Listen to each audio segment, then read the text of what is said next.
الرحيم. أما بعد، فيقول العبد الفقير إلى رحمة الله الكريم أحمد الملعوب بولي الله بن عبد الرحيم حملهما الله تعالى بفضله العظيم وجعل مآلهما النعيم المقيم إلى آخره. حمد و صلاۃ کے بعد یہ اما بعد لفظ جو ہے یہ فصل خطاب کہلاتا ہے. کہتے ہیں حضرت داؤد علیہ السلام کو بطور خاص یہ لفظ دے دیا گیا تھا. ماقبل کو مابعد سے الگ کر دینے کے لیے یہ لفظ آتا ہے. فیقول العبد الفقیر الی رحمت اللہ الکریم. تو عبد فقیر کہتے ہیں، فقیر محتاج کو کہتے ہیں. اس سے اصل میں اشارہ ہے انتم الفقراء واللہ الغنی وانتم الفقراء. اللہ غنی ہے اور تم سب کے سب فقراء ہو، یعنی محتاج الی اللہ ہو. تو ہمارے بزرگ اور کابر اسی بنا پر اپنے لیے فقیر کا لفظ استعمال کرتے رہتے ہیں. فیقول العبد الفقیر الی رحمت اللہ الکریم، کہتے ہیں اللہ کی رحمت کا محتاج بندہ. احمد نام اس کا احمد ہے. المدعو بولی اللہ، لیکن اسے ولی اللہ کہہ کر پکارا جاتا ہے. اب دیکھیے یہ امام شاہ ولی اللہ محدث دہلوی رحمہ اللہ، اصل نام ان کا ہے قطب الدین احمد. اصل میں بزرگان دین میں سے ایک بہت بڑے بزرگ گزر چکے ہیں، قطب الدین احمد بختیار کاکی رحمہ اللہ. 633 ہجری ان کی وفات. وہ اسی سلسلے کے آدمی تھے، تصوف کے آدمی تھے. تو خواب میں یا مراقبہ میں حضرت امام شاہ ولی اللہ محدث دہلوی کو وہ آئے اور بتلایا کہ آپ کے یہاں بچہ پیدا ہونے والا ہے، اس بچے کا نام میرے نام پر قطب الدین احمد رکھنا ہے.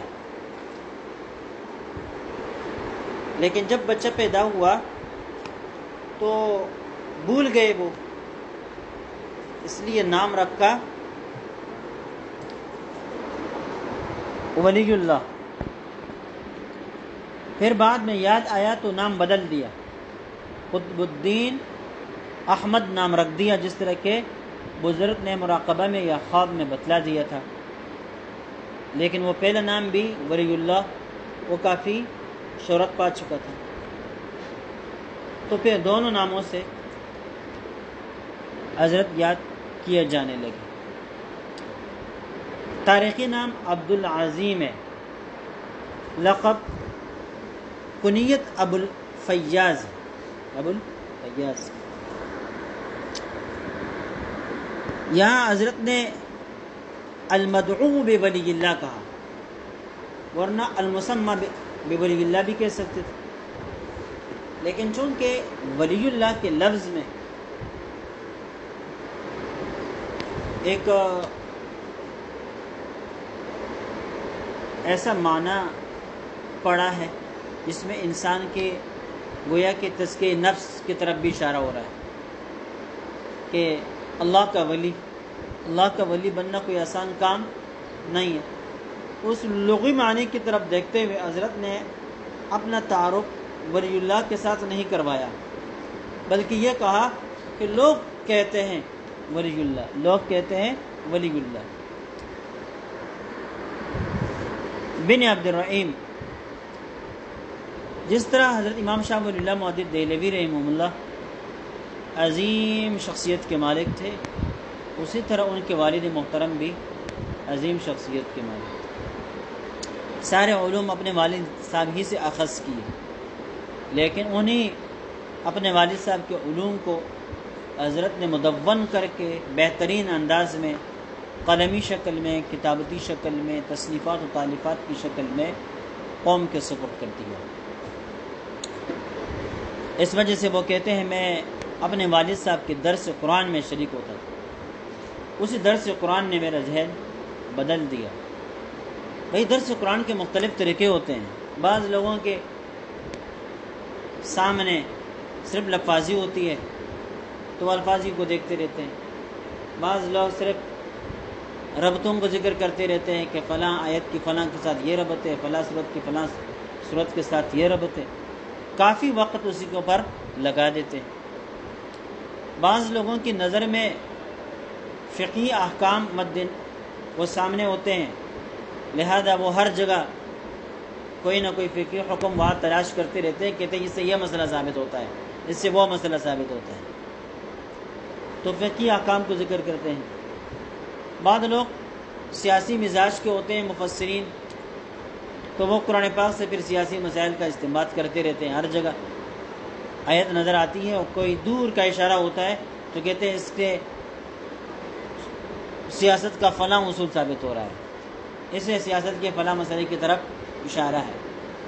اب آئی بات سمجھ میں؟ اور بعض لوگ علم معانی اور علم بلاغت اور علم فصاحت، علم بیان کے ماہر ہوتے ہیں، تو بھی قرآن پاک کو بھی اسی نظر سے دیکھتے ہیں اور تفسیر لکھتے ہیں، تو ہر جگہ علم بیان کی جو رموز ہے، باریکیاں ہیں، اعجاز کلام ہے، اس کو ذکر کرتے رہتے ہیں۔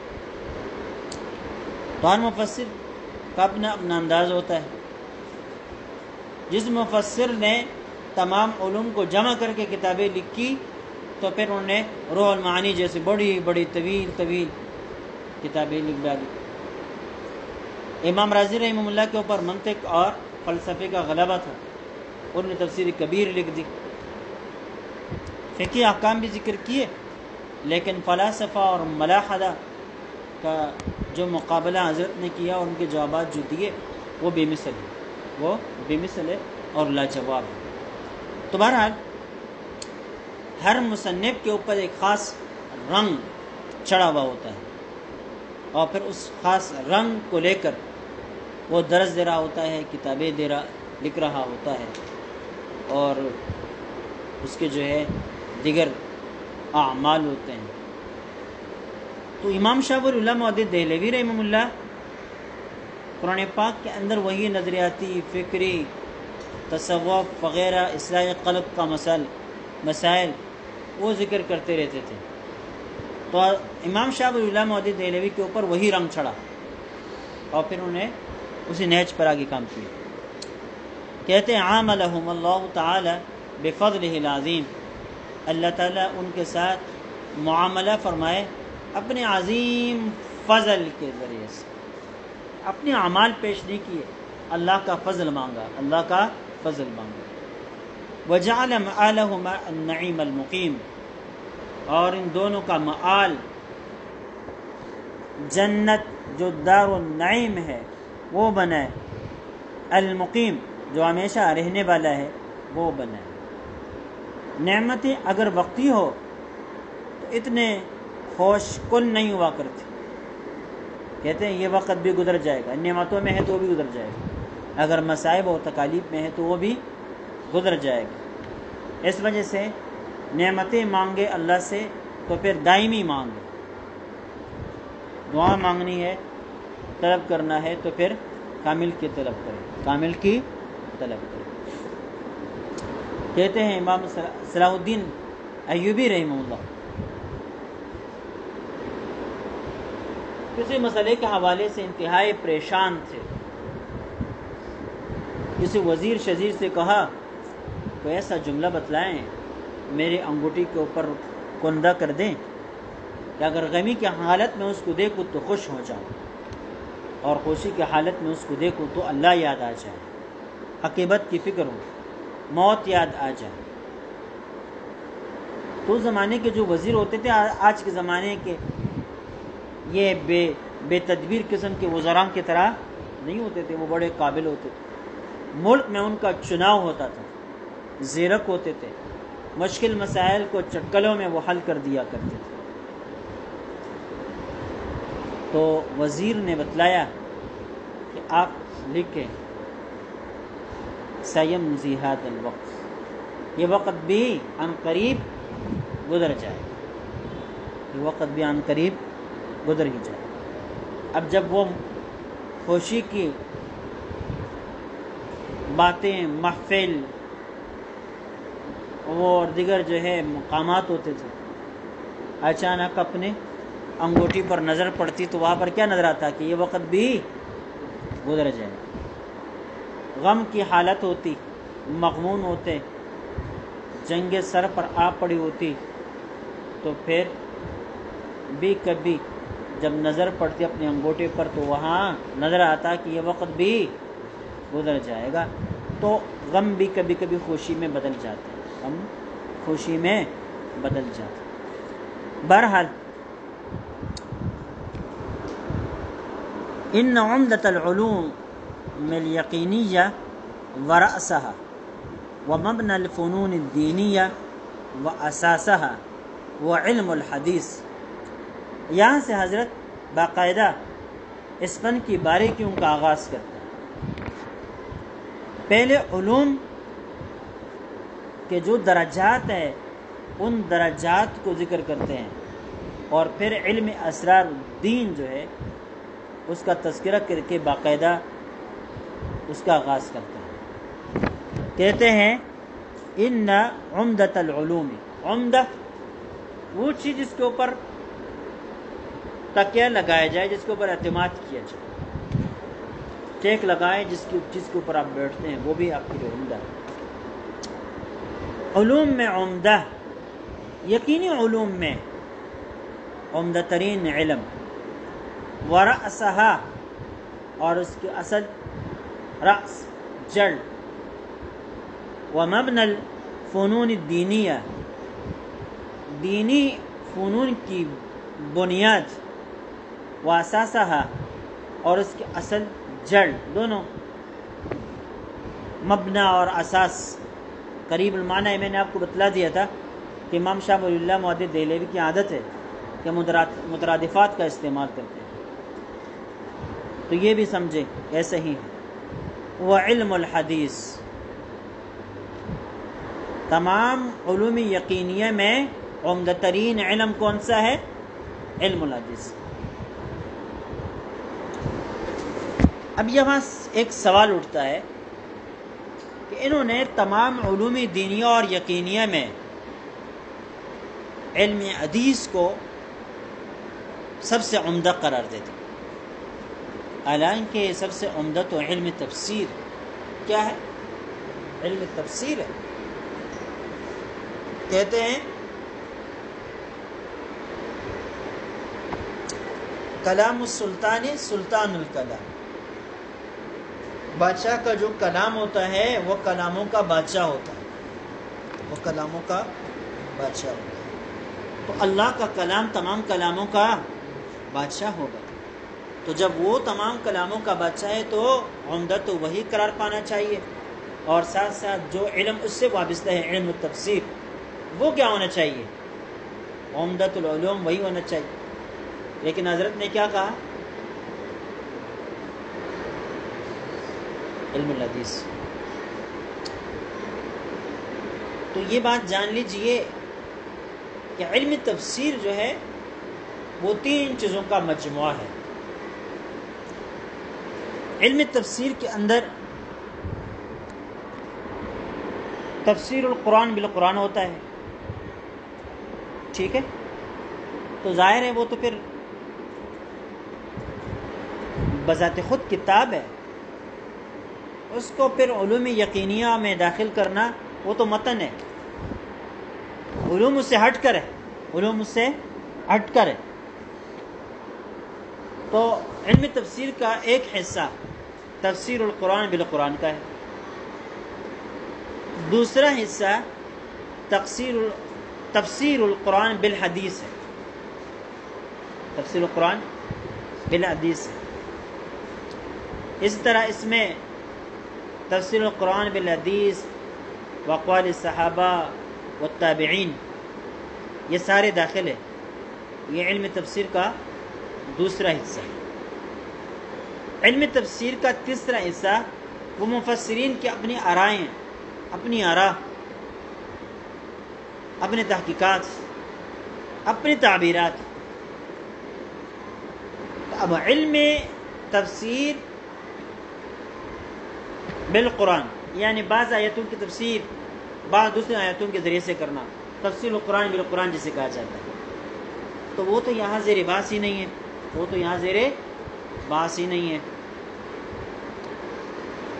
دوسری چیز ہے تفسیر القرآن بالحدیث. تو گویا کہ علم کا آغاز یہاں سے ہوتا ہے، علوم کا آغاز یہاں سے ہوتا ہے، کیونکہ تفسیر القرآن بآراء المفسرین یا باقوال المفسرین یا وہ بتعبیرات المفسرین، وہ تو علم حدیث کا مقابلہ کر ہی نہیں سکتے. لہذا جو درمیان والی چیز ہے علم کا آغاز وہی سے ہوتا ہے، اور وہی رأس العلوم ہے. وہی کیا ہے؟ رأس العلوم ہے، اساس العلوم ہے، عمدۃ العلوم ہے، مبنی العلوم ہے. اسی بنا پر عمدۃ العلوم حضرت نے علم حدیث کو قرار دے دیا. الذي يذكر فيه ما صدر من افضل المرسلین صلی اللہ علیہ وعلی آلہ واصحابہ اجمعین. علم حدیث وہ جس میں اس چیز کا ذکر ہوتا ہے جو افضل المرسلین صلی اللہ علیہ وسلم سے صادر ہوئے. اب نبی پاک صلی اللہ علیہ وسلم سے کیا صادر ہوئے؟ کہتے ہیں من قول، یہ من بیانیہ ہے، من قول او فعل او تقریر. آپ صلی اللہ علیہ وسلم کا زبانی ارشاد، کوئی فعلی عمل، کام او تقریر. علم حدیث میں آپ صلی اللہ علیہ وسلم کے اقوال، افعال اور تقریرات شامل ہیں. تقریر کسے کہتے ہیں؟ تقریر کا لغوی معنی اس چیز کو برقرار رکھنا، اس چیز کو استحکام بخشنا، مضبوط کرنا. اس سے اصطلاح میں تقریر وہ عمل، وہ قول، وہ فعل ہے جو نبی کے سامنے نبی کے غیر نے کیا ہو، کہا ہو، اور نبی صلی اللہ علیہ وسلم اس پر خاموشی کا اظہار، خاموشی اختیار کریں، تو یہ تقریر بن جاتا ہے. کیوں؟ یہ پھر حجت بن جاتا ہے. حجت کیوں ہے؟ اس لیے کہ پیغمبر کو اس بات کی اجازت نہیں ہے کہ اس کے سامنے شریعت کے خلاف کوئی عمل ہو جائے یا بات بولی جائے اور وہ خاموش رہے. اس کو اس بات کی اجازت نہیں ہے.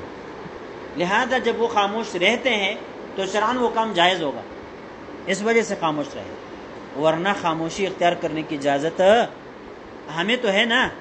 ہم تو یہ کہتے ہیں من رأى منکم منکرا فلیغیرہ بیدہ فإن لم یستطع فبلسانہ وإن لم یستطع فبقلبہ. اب بھائی ہمارے لیے تو مراحل ہے، لیکن پیغمبر کے لیے ایسے کوئی مرحلہ نہیں ہے. پیغمبر کے لیے یا تو ہاتھ سے منع کرنا ہے باہر صورت، یا زبان سے اس پر رد کر دینا ہے. تیسرا والا اختیار پیغمبر کے پاس نہیں ہوتا.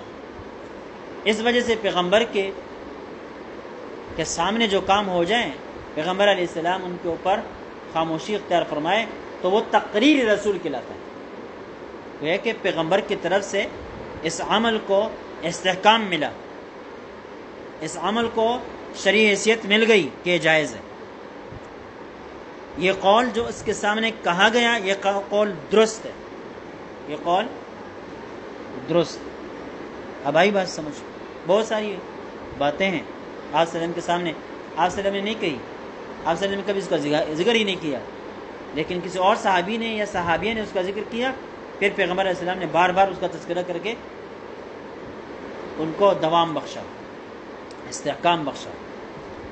پہلے آپ صلی اللہ علیہ وسلم نے اسے ذکر نہیں کیا کہ شاید ہو سکتا ہے ذہن کی توجہ اس کی طرف نہ ہو یا فی الحال بیان کرنے کی ضرورت نہ ہو، لیکن جب وہ بحث چھیڑ دی گئی تو اب کیا ہے؟ بیان کرنا ضروری ہوا. اب بیان کرنا کیا ہوا؟ ضروری ہوا نا.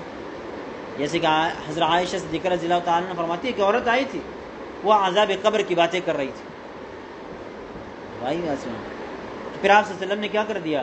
اس موضوع پر باقاعدہ بولنا شروع کر دیا، کیونکہ اس سے پہلے لوگوں کے پاس حوالے سے علم نہیں تھا. آپ صلی اللہ علیہ وسلم نے بذات خود اس حوالے سے کوئی ذکر نہیں کیا تھا. جب عائشہ ذکر رضی اللہ تعالی عنہا نے اپنے تعجب کا اظہار کیا کہ وہ عذاب قبر وغیرہ کی باتوں کے بارے میں باتیں کر رہی تھی، تعجب کا اظہار کیا، تو پھر آپ صلی اللہ علیہ وسلم نے اس پر باقاعدہ، یہ تعجب کی چیز نہیں ہے، یہ تو دین کے مسائل میں سے، دین کے مسائل میں سے۔ اب آئی بات سے اور بھی بہت سارے اس قسم کے واقعات ہوئے، تو آپ صلی اللہ علیہ وسلم نے اس کے بعد پھر ان کو ذکر کرنا شروع کر دیا، یا جو بیان ہوا اس کو برقرار اور مستحکم رکھ کر، تو اس کو کیا کہتے ہیں؟ تقریر کہتے ہیں۔ کیا کہتے ہیں؟ تقریر کہتے ہیں۔ فَهِيَ مَصَابِيحُ الدُّجَا، وہ دجا کہتے ہیں شب تار، اندھیری رات کو۔ یہ جو احادیث مبارکہ ہے یہ اندھیری رات میں چراغ ہے، چراغ۔ آپ تفسیر کرنے بیٹھے ہیں، ایک آیت ایسی آ گئی کہ جہاں پر آپ پھنس گئے۔ اگر حدیث آپ کی رہنمائی نہ کرے تو آپ اس آیت کی تشریح نہ کر سکے، اس کا مطلب جان ہی نہ سکے۔ اب قرآن بذات خود تو نور ہے، لیکن یہاں آپ نہ سمجھ جانے کی وجہ سے آپ کے لیے کیا ہے؟ اندھیرا ہی اندھیرا ہے۔ تو پھر وہی چراغ جلتے ہیں جسے حدیث کہا جاتا ہے، اور وہ مشکلات سے انسان کو نکال دیتی ہے۔ اس بنا پر کہتے ہیں مصابیح الدجا، مصابیح الدجا۔ ومعالم الہدی، معلم کی جمع ہے، علامت کو کہتے ہیں، ہدایت کی علامات ہے، علامت۔ جہاں پر حدیث ہے وہاں ہدایت سمجھو، اور جہاں حدیث نہیں سمجھو کہ وہاں تاریکی ہے، وہاں ضلالت ہے، وہاں گمراہی ہے۔ یہ بہت گہری بات ہے۔ ہدایت کی علامت وہ کیا ہے؟ جس آدمی کے پاس حدیث ہے سمجھو اس کے پاس ہدایت ہے، اور جس آدمی کے پاس حدیث نہیں ہے، اپنی آراء ہے، تو سمجھو کہ اس کے پاس ضلالت تو ہو سکتی ہے، گمراہی تو ہو سکتی ہے، لیکن ہدایت اور ہدا نہیں ہو سکتی۔ وہ کیا ہے؟ افضل الہدی ہدی محمد صلی اللہ علیہ وسلم، وبمنزلۃ البدر المنیر، وہ بدر منیر کی طرح ہے، 14ویں کا چاند بدر منیر کہلاتا ہے، جو چمک چمک کر سارے عالم کو روشن کر دیتا ہے۔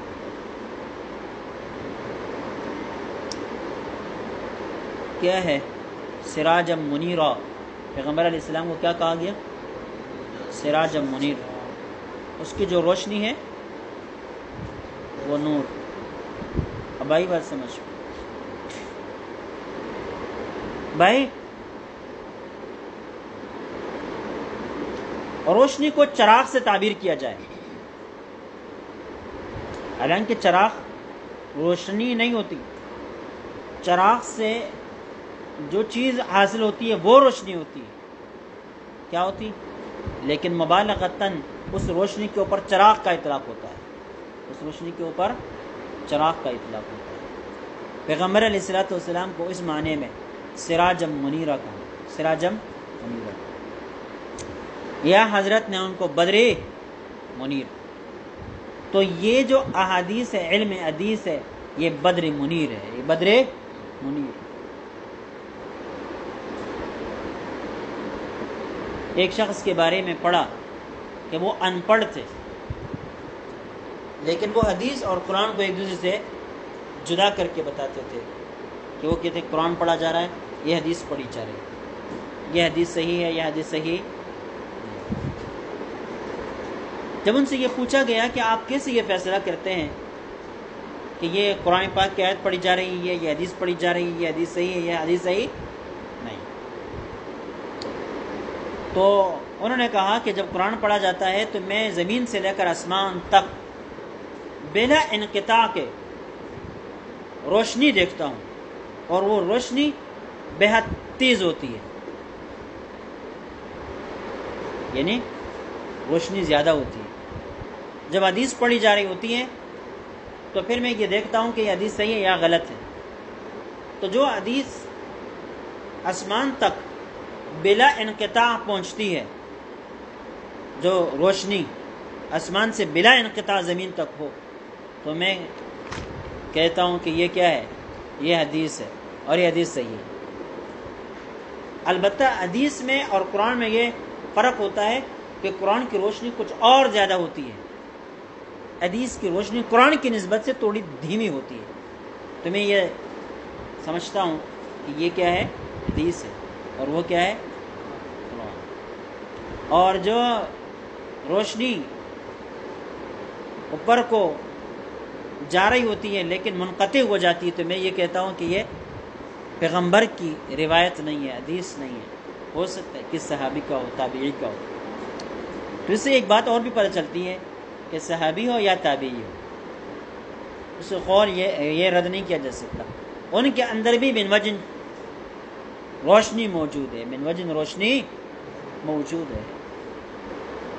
کہتے ہیں من انقاد لہا، جس نے ان حدیث کا انقاد کی اطاعت کر دی، اس کے سامنے سر تسلیم خم کر دیا، وبعا اور اس کو یاد کیا، فقد رشد واہتدی، تو وہ کیا ہوا؟ اس نے ہدایت پائی، سیدھے راہ پر آیا، وَأُوتِيَ الْخَيْرَ الْكَثِيرَ، اور اسے خیر کثیر دے دی گئی۔ تو علم حدیث کو یاد کرنے کے جو ثواب ہے وہ آپ جانتے ہیں۔ آپ صلی اللہ علیہ وسلم نے کہا من نظر اللہ امرأ، اللہ تعالیٰ اس آدمی کو تر و تازہ رکھے، من سمع حدیث، جس نے حدیث کو سنا، فحفظها ووعاها واداها، پھر اس کو ادا کیا، کما سمع، تو اس کو پیغمبر علیہ السلام نے دعائیں دی۔ تو دعا تو پیغمبر کی لگے گی، لیکن ایک اور اضافی فائدہ کہ ہدایت بھی اس کو ملی، اور اوتی خیر کثیر کا مالک بھی وہ بن گیا۔ ومن اعرض وتولى فقد غوى وهبى، اور جس نے منہ موڑا، وتولى اور رخ پھیر دیا، دونوں قریب معنی میں، فقد غوى وهبى، تو وہ کیا ہو گیا؟ راستے سے بٹک بھی گیا، گمراہ بھی ہو گیا، اور کھائی میں جا کر گر پڑا۔ یہ ہوا لفظ جو ہے نا، یہ دو بابوں سے استعمال ہوتا ہے۔ ہوا یہوی کا مطلب ہوتا ہے گرنا، اور ہوی یا ہوا کا مطلب ہوتا ہے چاہنا، خواہش، عشق۔ وما زاد نفسه الا التقصير، اور اس آدمی نے کیا کیا؟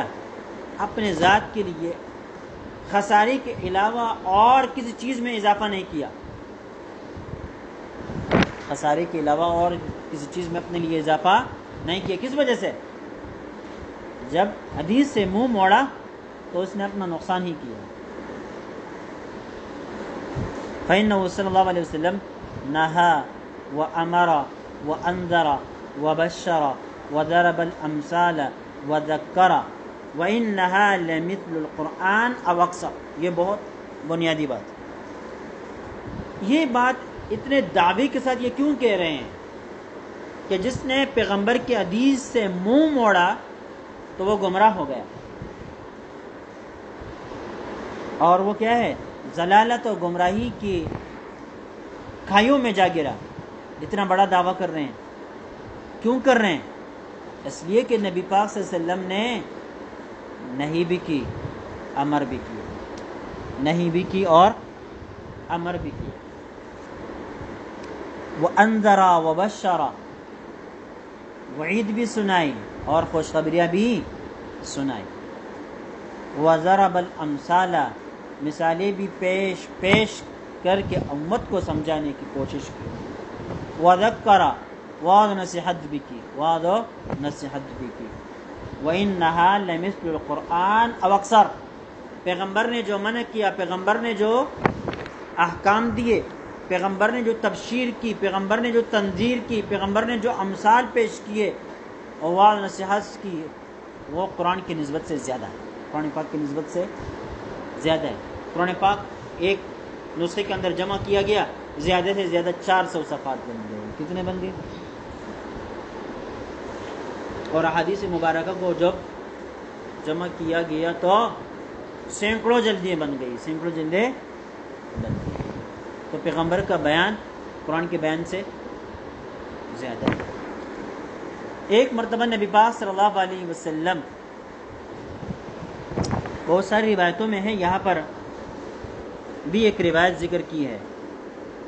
یہ عرباض بن ساریہ، یہ ساریہ وہ مشہور صحابی ہے جس کو حضرت عمر فاروق رضی اللہ تعالی عنہ نے مخاطب کر کے کہا تھا یا ساریہ الجبل، ان کے بیٹے عرباض ہیں.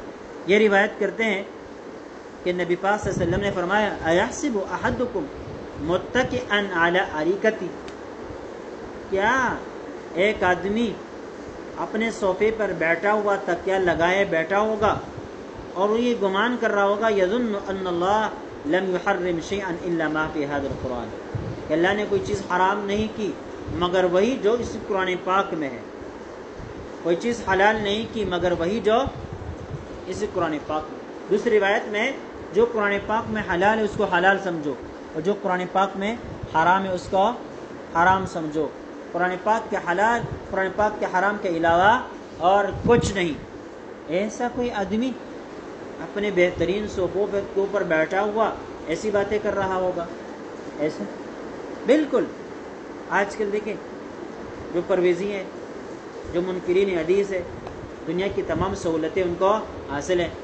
بہترین قسم کے کمرے، بہترین قسم کے سہولیات، بہترین قسم کے صوفوں، بہترین قسم کے ٹیبل، بہترین قسم کی دیگر تمام چیزیں اور آلات ان کو میسر ہے اور وہ قلم لیے لکھ رہے ہیں.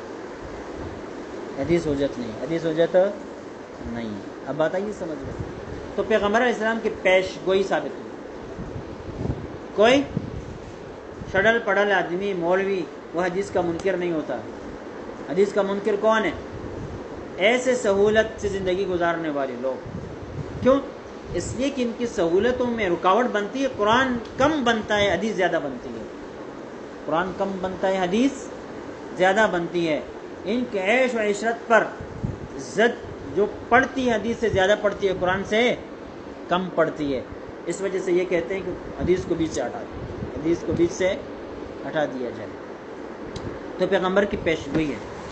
فرمایا کہ پیغمبر نے الا و انی واللہ، پیغمبر قسم اٹھا کر کہہ رہے امرت و بعثت و نہیت عن اشیاء، میں نے حکم احکام بھی جاری کیے، میں نے ممانعتیں بھی کی ہیں، میں نے وعظ نصیحت بھی کی ہے بہت ساری چیزوں کے بارے میں. انہا لمثل القرآن او اکثر، جو میں نے بیان کیا وہ قرآن سے زیادہ بھی ہے، قرآن کی طرح ہے. پھر آگے دعویٰ کر رہا ہے او اکثر. تو طرح ہے کیا ہے؟ کس چیز میں؟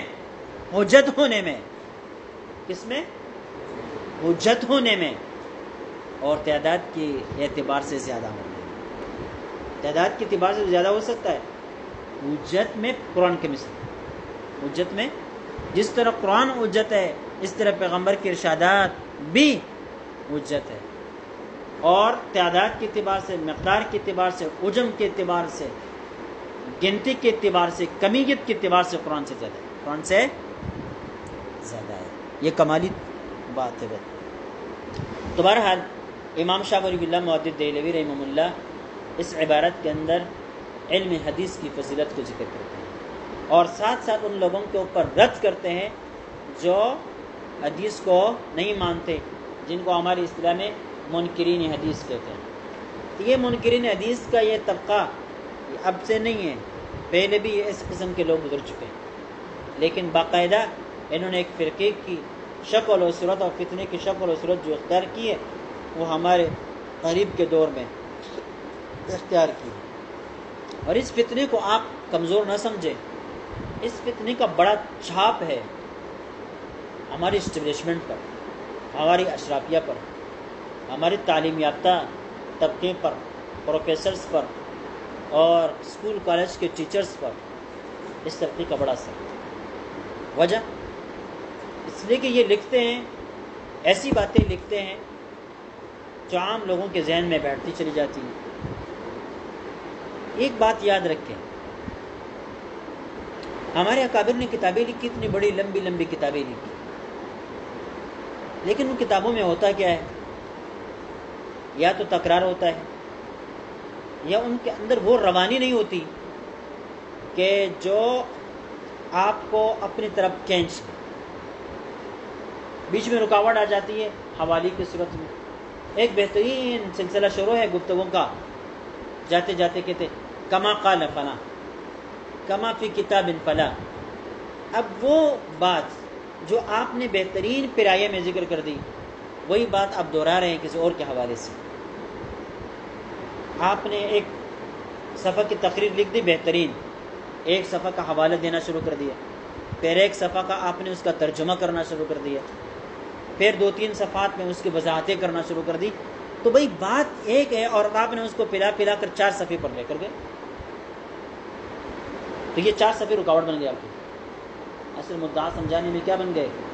رکاوٹ بن گئے۔ ان لوگوں میں یہ نہیں ہے، یہ لوگ چلتے چلے جاتے ہیں،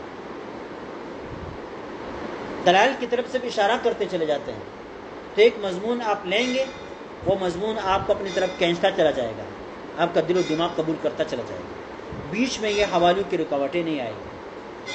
اور جب کتاب کی تدوین کرتے ہیں تو پھر حاشیوں میں اس کا حوالہ دیتے ہیں، متن کے ساتھ اس حوالے کا کوئی تعلق نہیں ہوتا۔ ان لوگوں کے لیے جو حوالوں کے خواہشمند ہوتے تو حاشیہ دے کے اپنے لیے، اور جو نہیں ہوتے وہ کیا کرتے ہیں؟ ڈائریکٹ مضمون پر نظر رکھتے ہیں اور چلتے چلے جاتے ہیں، تو ان کا مضمون جو ہے وہ جاذب ہوتا ہے، جاذب۔ ہمارے اکابر میں مولانا یوسف لدھانوی رحمہ اللہ کو اللہ نے یہ مقام دیا تھا، پھر مولانا سید احمد جلال پوری رحمہ اللہ، ان کے قلم میں بھی یہی روانی تھی، لیکن باقی کو آپ پڑھیں، کبھی حوالہ کی رکاوٹ، کبھی فلاں فرماتے ہیں کی رکاوٹ، کبھی کس کا رکاوٹ، کبھی کس کی رکاوٹ، یعنی ان کے مضامین آپ کو اپنی طرف کھینچتے نہیں۔ تو یہ کیا کہا امام شاہ ولی اللہ محدث دہلوی نے ان منکرین حدیث کے اوپر سخت رد فرمائی، اور میں نے مقدمۃ الشامی میں آپ کو تفصیل کے ساتھ بتلا دیا تھا کہ بھائی اگر حدیث کو نہیں مانیں گے نا تو قرآن پاک کے ان آیات کا انکار لازم آ جائے گا جن آیات میں اللہ رب العزت نے حدیث کے ماننے کا حکم دیا، پیغمبر کی اطاعت کا حکم دیا۔ پیغمبر کی اطاعت کیسے ہوگی؟ ارشادات کی اطاعت میں ہوگی نا۔ پیغمبر کی ارشادات کی اطاعت کریں گے تو کیا ہوگا؟ پیغمبر کی اطاعت ہوگی۔ پیغمبر کی ارشادات کی اطاعت نہیں کریں گے تو پیغمبر کی اطاعت نہیں ہوگی۔ لہذا پیغمبر کی حدیث کو حجت نہ ماننا یہ قرآن پاک کی ان آیات کا انکار ہے جن آیات کے اندر پیغمبر کی اطاعت کا حکم دیا گیا ہے۔ تو قرآن پاک کی ایک آیت کا انکار کفر ہے، ایک حکم کا انکار کفر ہے، تو حدیث کی حجیت سے انکار بھی کفر ہے۔